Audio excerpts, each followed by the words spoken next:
y'imyaka myinshi yihereza ibiyayuramutwe ngo afise intuntu ko vyamutandukanije n'umuvyeyi wiwe, kandi ngo ubu ariko yitegurira gusubira kuraba umuvyeyi wiwe kuko ngo yakize iyo ngeso, ubu mbere ngo agahanura n'abandi banywa ibiyayuramutwe b'ugwaruka ko bobiheba kuko ngo ata nyungu yavyo. Amaze kutwidondora rero aca atugera ku muriri ingene vyamugendeye. Izina kanje Nigiraneza Kentia. Bwa mbere nari umunyeshure, nariga ngeze quatrième primaire ca ndabura umuvyeyi. Ico gihe naba Ingozi, niga Ingozi nyene, hama papa amaze gupfa nyene imisi iragenda, ndasubira kw'ishure ndabandanya ishure navuye mu mubabaro wo kumubura. Subiyeyo nyene nahise abagenzi bari ni Bujumbura, tukaza turaganira kuri telefone bakambwira ntiwoza tukakuronderera ukuntu ushoboye kwigira ino ukava hiyo, ariko nagisaba umuvyeyi ntiyakinkundira bivanye n'uko abona ari je ndi nko hafi yiwe muri uwo mwanya. Maze kutakinkundira kubera abagenzi babi barabinjijemwo, cafata decision je nyene sinasezeye n'umuvyeyi ndamanuka i Bujumbura. Manutse i Bujumbura umugenzi aranyakira, maze kunyakira turabana mutakura, turabana tubanye nawe muhiri wewe yaca ashaka afate nk'umuntu w'umukozi, kandi nanje nari nzi yuko manutse anshire kw'ishure tubane nyene nk'umuntu nyene nkuko mbona ko noba ndi yareze nkuko noba mbaye muhira, ariko uko nabishatse siko vyagenze. Bimaze kugenda uko nyene kubera uko nabona tutabanye neza, je yambwira ko azosubiza kw'ishure, nkabona nasubije kw'ishure, ndamuga ati je ngahantu sinohaguma, reka ngende kurondera ahantu basi nokore ahandi hantu, ca ndonka akazi ahantu mu kabari mu Ruziba. Dose akazi ahantu mu kabari mu Ruziba, aho nabaye mvanye n'uwo muntu yabaye ankuye muhira, kuko numva isoni y'ukuntu nosubira muhira kandi gusaba ikigongwe n'isoni n'akantu y'ukuntu nagiye umuvyeyi ntamusezeye n'intuntu namusizemwo muri ico gihe. Ndavuga ati je nta n'ukuntu noja imbere y'umuvyeyi atani ikintu co kumuhoza vraiment njanye imbere yiwe, ntivyokunda. Cafata inzira ndasaba akazi aho muri ako kabari mu Ruziba, nahembwa amahera make abaho, nahembwa amahera 15,000 ku kwezi. Ayo mahera kweri ukuntu nayifuna narahakoze ikintu gishika nk'amezi 5 ndakora, ko nagenda imisi igenda ariko nagenda ndabona ibintu bitandukanye n'abantu batandukanye, ukuntu imitima y'abantu igenda itandukanye n'ukuntu abantu ibintu bakora bigenda bitandukanye. Muri ico gihe ndabona kweri ko ndi umukobwa ndi muri adolesa, kweri ibereye, nambara neza, meze neza. Haragera igihe kweri ndaba umukobwa mwiza nyene neza, nkamwe nagiye numva ndabiryoherewe n'abagenzi babiryoherewe, hamwe kweri umuntu umwe akubwira ati vraiment sante yawe n'ukuntu wifashe muri iyi misi ndabona binezereje. Ariko bimaze kugenda gutyo muri ako kazi muri ayo mezi 5, jewe hageze igihe ca ndagahagarika. Mu kuguhagarika vyagenze uko nyene vy'abagenzi, ngo tugenda ahantu mu mapikinike, ngo tugenda ahantu dusangira ifanta, ngo tugende ngaha barampamagaye ugenda umperekeje, ibintu nk'ivyo nkaca nsanga n'ivyo biriko bigenda bintwara muri za nzira mbi zimbuza kakazi, zimbuza no kwiyokipa sinje muri vya biyayuramutwe mu ngeso mbi, nkaca nsanga ndiko ndavyegeramwo kubera abagenzi. Bimaze kugera aho ico gihe naranywa inzoga, nangoye kunywa inzoga mfise imyaka 17. Ico gihe inzoga ndazinwa gushika muri inzoga nazinyoye gushika muri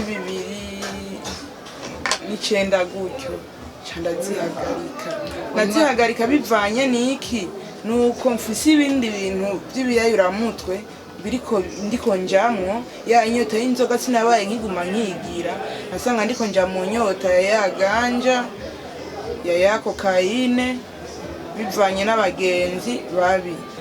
Ibiyayuramutwe je nabitanguye muri 2013, ndamaze 7 ndabinywa jewe, ndamaze 7 je mfata ivyo biyayuramutwe, inzoga Primus, Amstel canke Boke nyangwa nabi muri ico gihe na zimwe.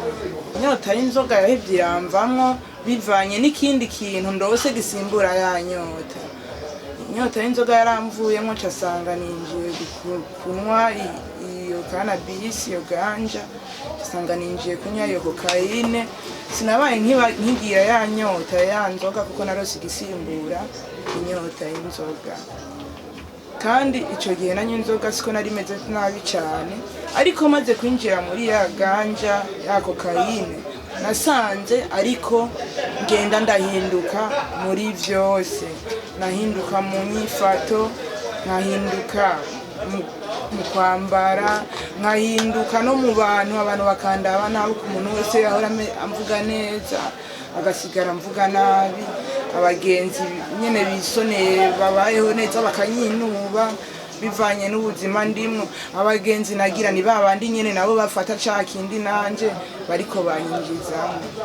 Abagenzi banje barabo nyene, umugenzi wanje yari iyo ganja, yari iyo cocaine, umugenzi wanje ryari barabara, umugenzi wanje nambara nabi, kweri isa nabi kandi biteye ubwoba.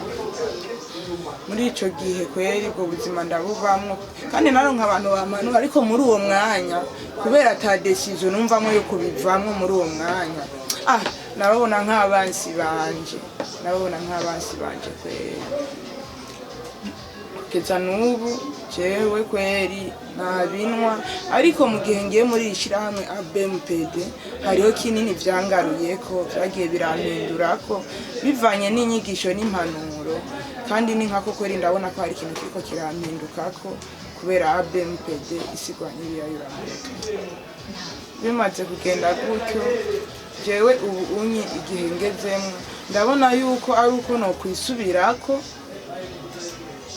reka nkashikira no mu bandi baba bari muri ibi nk'ivyo nari ndimwo, nkagenda ndabiyegereza bivanye nuko nanje narose abanyiyegereza, nkagenda ndababa hafi, nkatanga raporo mu babishoboye bafise ukuntu bovyoriyanta n'ahandi kugira bishike vyamamare mw'isi yose, kugira turonke abadufasha ivyo biyayuramutwe tugende turabititura mu bantu babifata kugira n'abandi ntibakomeze bagenda, kuko si vyiza.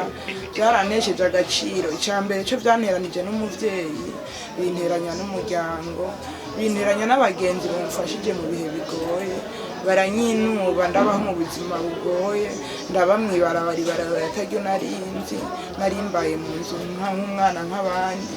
Ishure rirananira, ndaronka n'umuntu asubiza ku ishure ndiga mpaka wikiyeme, nahone biranka kubera iki sinakurikirana ivyigwa nk'uko bimeze, ahubwo ho kunguruzwa ku manota n'ugunguruzwa natanze igiturire bivanye nuko nakurikirana ivyigwa ku ishure. Masanga naco bimaze, kuko hari ahantu nashika bivanye n'ishure ngezemwo bakambaza nk'ikintu ugasanga kirangoye kuko ntaciza, ariko babona ndiko ndunguruzwa. Camati vyose nta na kimwe ndiko ndakora, reka ndabivemo. Nigumire muri ba bagenzi binwera kakaganja bya biyayuramutwe. Burya je ngiye guhinduka kwera aho mboneye ABMPD sigwanya ibiyayuramutwe, niho ngiye kubona kweri ko no kwigarura nkava muri bijya mahoramwo, nkagaruka nanje nkaraba ko mukurikirana abagenzi basanzwe babigenderamo, cyangwa uwo bayifuza kubigenderamo ndamusabye yuko ico kintu atocifuza kukigenderamo. Ni bibi cyane kandi birambura agaciro, birambura agateka cyane. Aho uciye barakuvuma, ujyana umusuma, ujyanwa urumogi, ujyanwa fayiro, nta gaciro na gato usigaranye imbere y'umuntu. Aho ufise kagaciro nibajya nyene musangira vyabo. Rero cyambabaje cyane muri ivyo byo gufata ibiyayuramutwe. Icambere na mbere nuko vyantanije n'umuvyeyi wanje, birambabaza cyane kuko n'umwanya tugereye ko aheze imyaka myinshi atambo bivanye n'ivyo bintu nyene. Ikindi ca kabiri byaranesheje amashure kandi yarondenzaniye kazoza mu bihe biri imbere, birantesha agaciro imbere y'abantu. Ivyo byose birambabaza. Nari umwana nkunda gusenga, ariko ndabuwa shetani muri ivyo bintu, ndibagira urushengero, mbaho nyene nk'imayibobo yo mwibarabara. Ivyo ni ibintu nagiye ndacamo mu gihe nari ndi muri ubwo buzima bwose, nkasanga ninjiye mu bintu vy'ubusambanyi, ibiki, kubera ibiyayuramutwe. Hari igihe wasanga umuntu amenye ukuntu yidebuye akikingira, n'igihe usanga byajyanye ugasanga ntiwikingiye ariko gusa icyo nshima Imana nuko nshima Imana ibyo byose nabigiyemo nkaba ngiye guhinduka atari ingaruka mbi mbona biranzanira ndende cyane.